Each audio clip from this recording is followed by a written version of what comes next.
장마 자영업자들에게는 최악의 상태거든요. 비가 오면 장사 안 됩니다.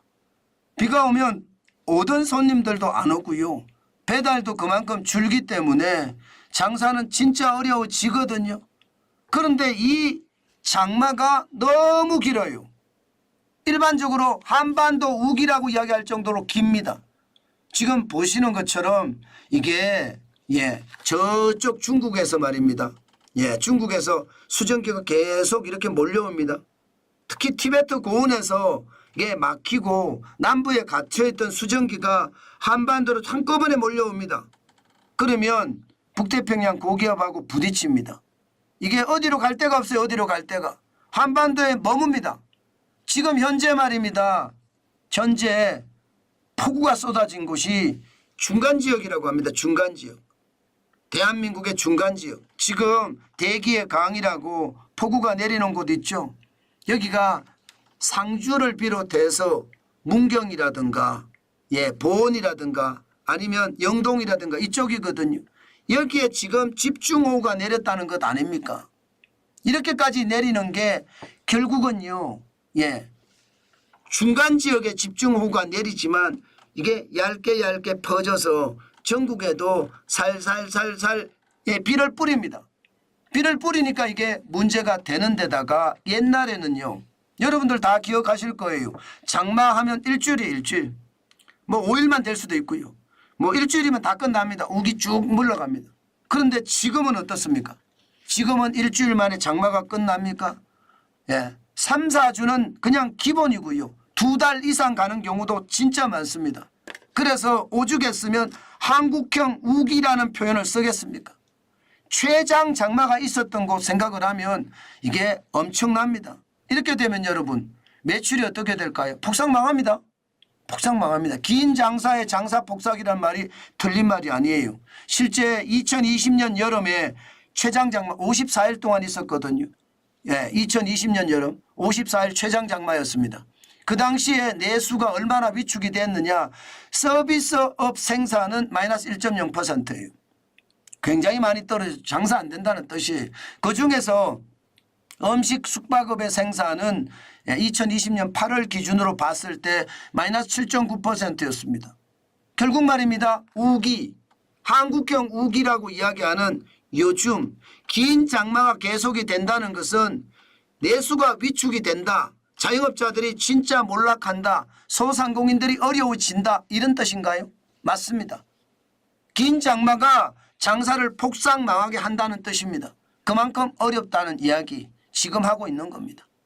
그런데 이게 장마는 이런 것도 아니거든요. 실제 폭우가 와도 말입니다. 내수하고는 상관관계가 있습니다. 한국은행이 발표를 한 것을 보면요.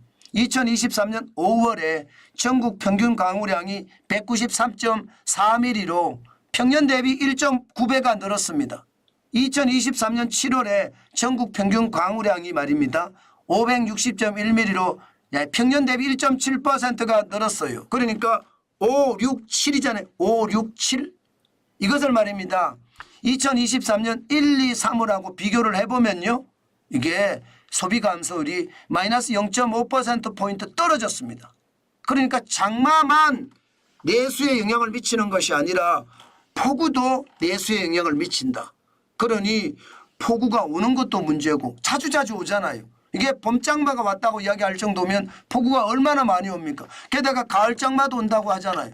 그 가을에도 폭우가 올 수 있다는 뜻이거든요. 그렇게 따지면 장마의 폭우에 내수는 점점 위축이 되고 어려워진다. 그 말이 현실이 된다는 뜻입니다. 야, 진짜 심각하죠. 여기에다가 말입니다. 물가는 또 오릅니다. 물가는.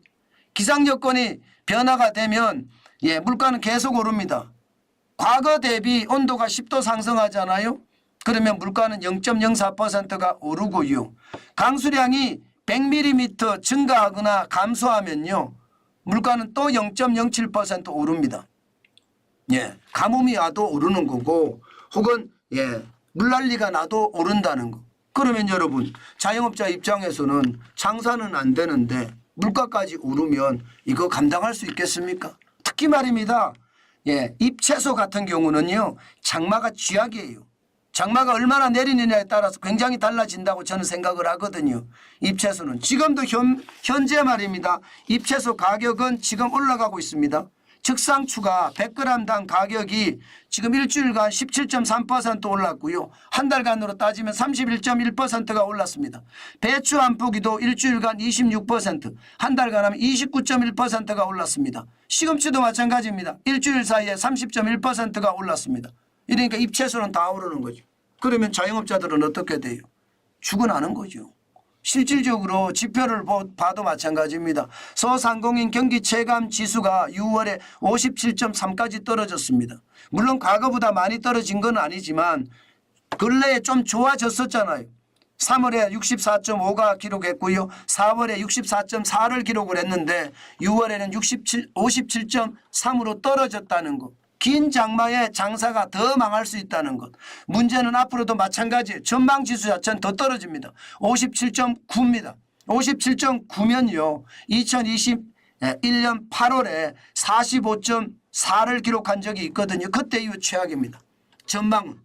그러니까 지금 장마가 또 8월에 폭염 이런 것까지 같이 오면 7월의 상황이 그만큼 어려워진다는 뜻인가요? 이게 틀리는 말이 아니잖아요. 지표가 설명을 합니다. 저는 그래서 자영업을 하시는 분들 이 긴 장마에 대한 대응책 반드시 있어야 됩니다.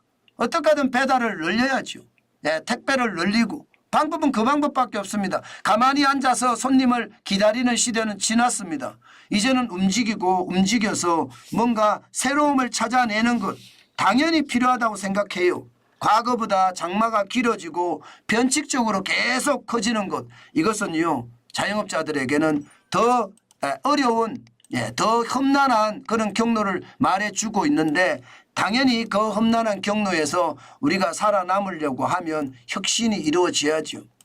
뭐 기상 탓하고 날씨 탓하고 그럴 수 없습니다. 당연히 일어날 수 있는 일이다. 우리는 이제 앞으로 그렇게 생각해야 되고요. 그것이 시장에서는요. 더 중요한 요소가 돼야 됩니다. 무슨 이야기냐고요? 당연히 대비책을 마련해야 된다는 뜻이에요. 가만히 넋놓고 앉아서 하늘만 바라보던 그런 시대는 지났습니다. 저도 국밥집을 하는 그런 자영업을 해봤지만 창살 없는 감옥이라는 건 고통이거든요. 사실 자영업자들을 두고 창살 없는 감옥에 들어앉아 있는 사람이라고 이야기합니다. 그만큼 말입니다. 자영업자들은 자기 시간이 없다는 거예요. 계속 지켜야 되니까. 그렇지만 창살 없는 감옥에서 뭔가 움직이고 뭔가 새로움을 추구하는 것 당연히 저는 필요하다고 생각하고요. 그래야 된다고 생각을 합니다.